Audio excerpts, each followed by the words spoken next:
This week, I prepared a special letter, a letter addressed to the President of the United States and to Congress. It is important that America hears Ukraine.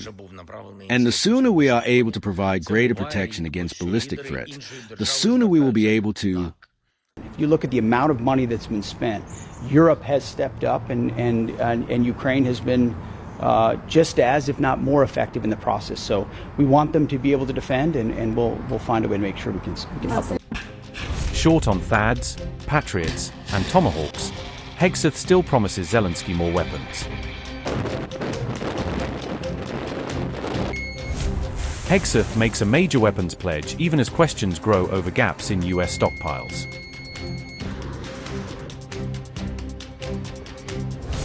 The Pentagon appears to be running low on key missiles, yet Hegseth is still vowing a fresh surge in support. Hegseth's critics are calling the new weapons promise reckless after Zelensky's urgent plea. U.S. War Secretary Pete Hegseth responded to Zelensky's request for additional Patriot missiles. On May 30th, Hegseth told reporters that the United States would find a way to help Kyiv defend itself. His remarks came as Russia warned it could strike Kyiv in response to recent drone attacks. Zelensky recently sent a letter to Trump and the U.S. Congress requesting more air defense munitions.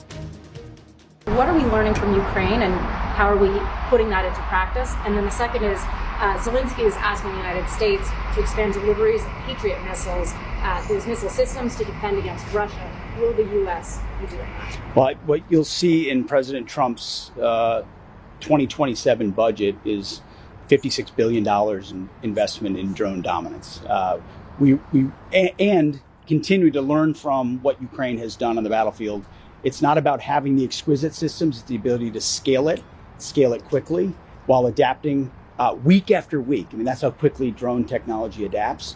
But given we have to do both, have the exquisite systems that can do what only America can do on autonomy, but also that attritable component, which has been so effective.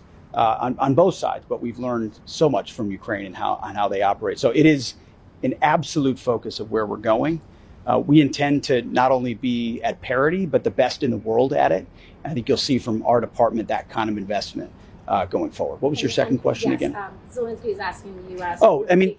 Listen, we're changing the way we make all those types of important munitions to ensure that our companies are delivering not just a little bit more, but a lot of it more across the spectrum. Where we can help Ukraine, we have. Where we can enable Europe to do more, we have. And I'm encouraged by the European commitment. If you look at the amount of money that's been spent, Europe has stepped up, and Ukraine has been just as, if not more effective in the process. So we want them to be able to defend, and we'll find a way to make sure we can help them with that.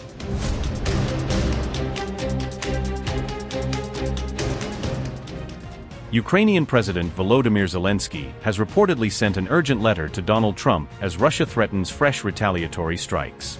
In the reportedly secret letter, Zelensky warned that Ukraine is running dangerously low on critical air defense systems.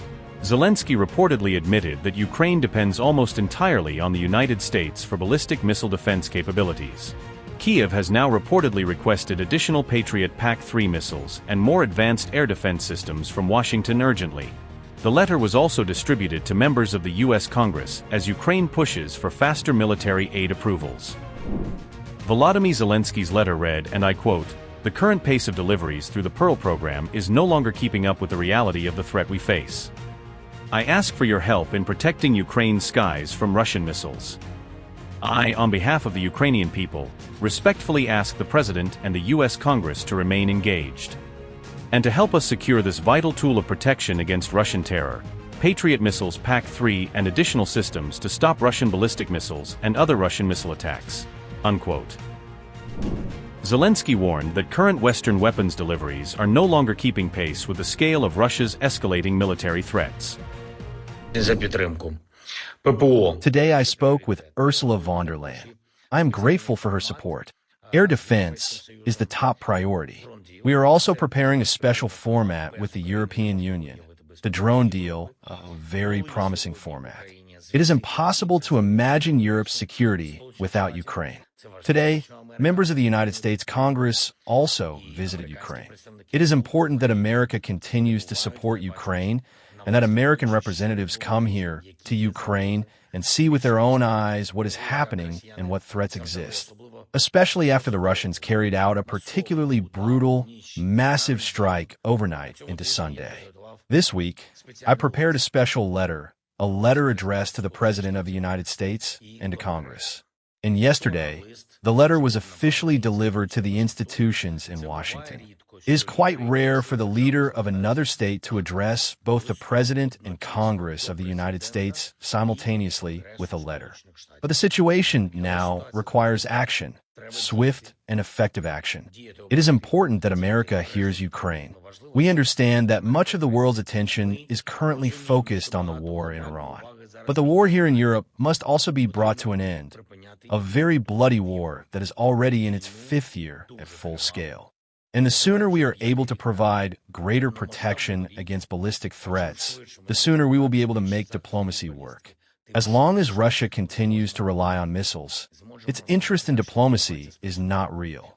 We must correct this, and we can do so only together with America. Ukraine is grateful to America for all its support, and Ukraine will be even more grateful for a dignified peace and guaranteed security. All of this is possible if there is sufficient determination.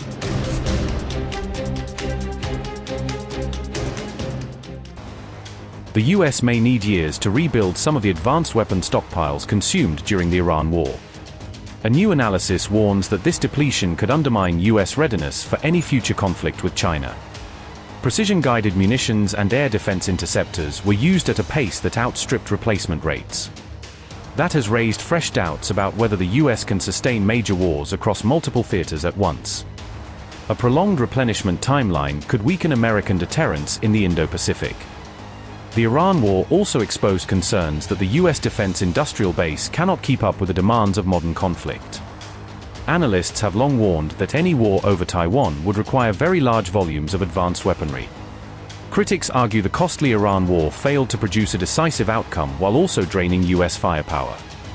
The resulting strain on stockpiles may now leave Washington facing greater risks in a future Asia-Pacific crisis.